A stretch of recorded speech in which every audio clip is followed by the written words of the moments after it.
Hi guys. Long time no talk. I've been vlogging here and there.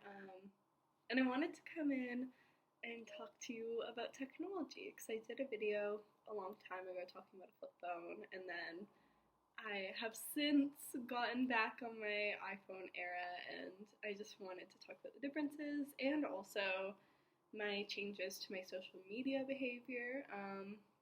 So yeah, recap. I have a video which I'll link, but basically I did probably like over a year without a phone. I had a flip phone. I lost my phone when I was traveling in Japan, and I kind of had a moment of like, you know what, like I want to see if I can do it and if I can live without a regular phone for just a year of my life. And I did that, and I decided to travel again, and my boyfriend worked at TELUS, and he was kind of like, like, yes, you can do it, but also I feel like your travel experience is just probably going to feel significantly worse without a phone. And so he helped me out and got me a new phone, but I switched back to a regular phone, and it honestly at first didn't feel that different. I feel like I had built pretty strong habits of not using technology. I still had a cell phone plan that was no data, no texting, even just calls. So I wasn't on my phone a ton in public, but I did find I started to download social media on my phone again and scroll.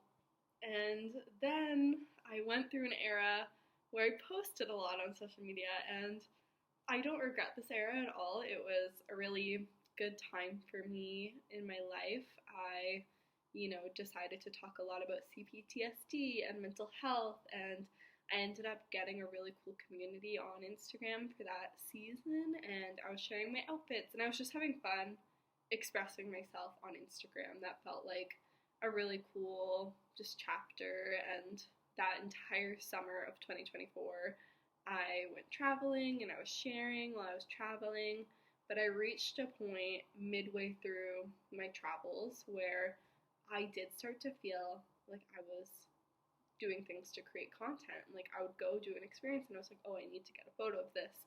I need to get a cute photo of me.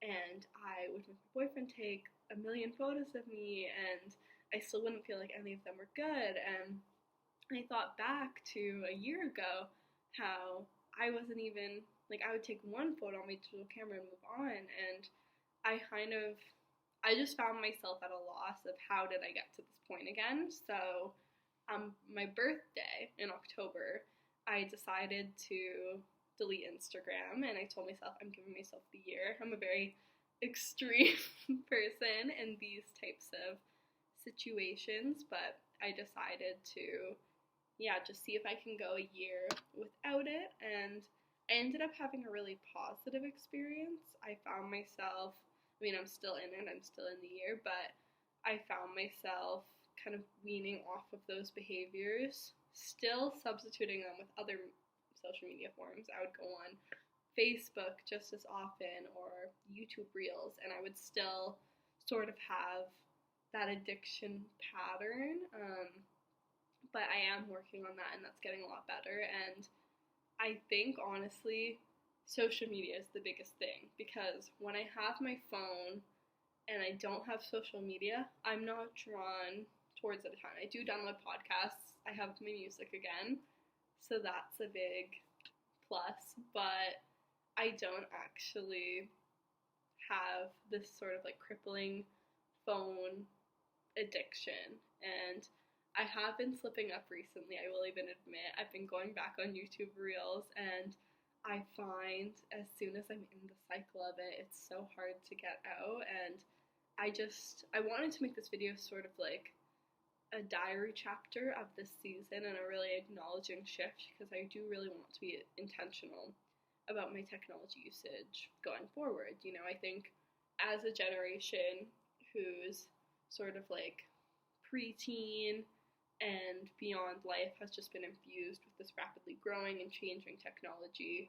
I have felt the consequences. I feel socially like my relationships are just not as maybe this is just from an outside looking in perspective, but I do find that relationships nowadays and in my generation feel very disposable. People are like, oh, friendship breakups, this and that, and there's not this sort of like hold strong, true blue friendship that I did make in my friendships when I was less addicted to technology. And I don't know if that's even true because, in high school I was addicted to technology.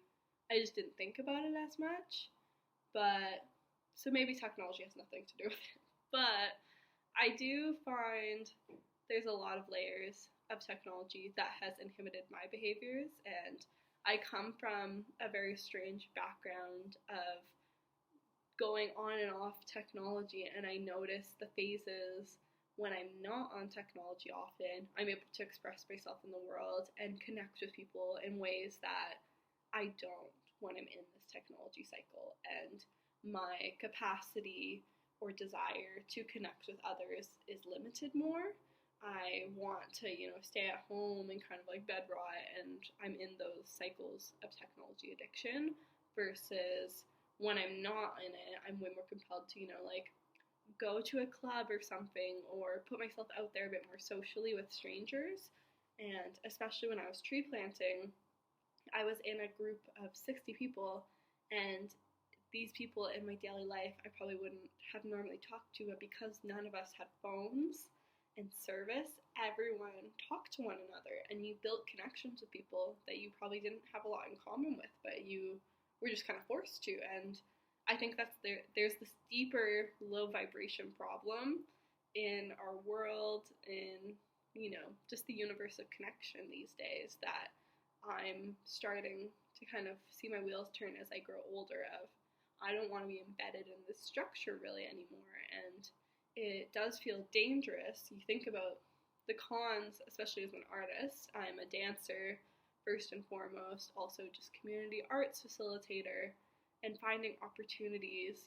This year I've had to be so much more proactive about searching for calls to artists and seeking out resources to find jobs in my sector, and also, promoting my events. I do still have to post on my art collectives organization to get people to spread the word about these events. And, I know it doesn't have to be. There's maybe these mental barriers that you create in your mind of, oh, no one's going to come if I don't post it on social media, or how is anyone going to find out about this? But in the same token, it works, and I do want these things to work. I do want my art to be supported, funded, cared for by others. So that's probably the biggest point of conflict within me about using social media versus not. But yeah, these are some of my unabridged thoughts. I would love to hear your guys' thoughts about social media in particular. There's a whole slew of like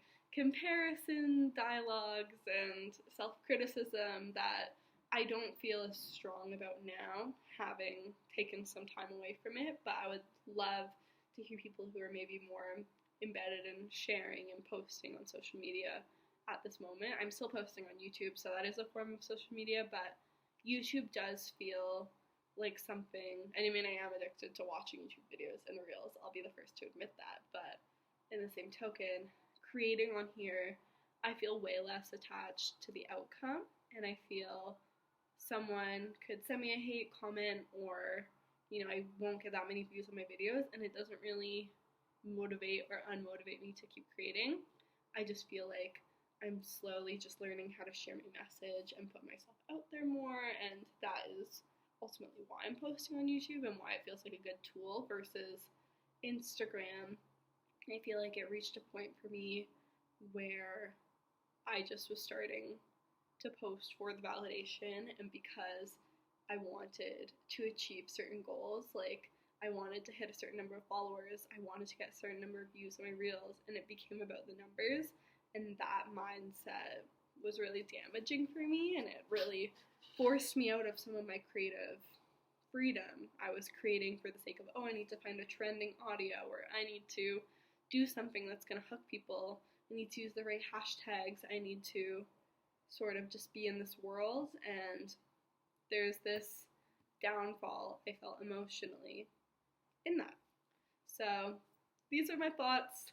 I'm gonna cut it off of there, but thank you for listening and let me know how you're feeling about social media these days. Okay. Bye.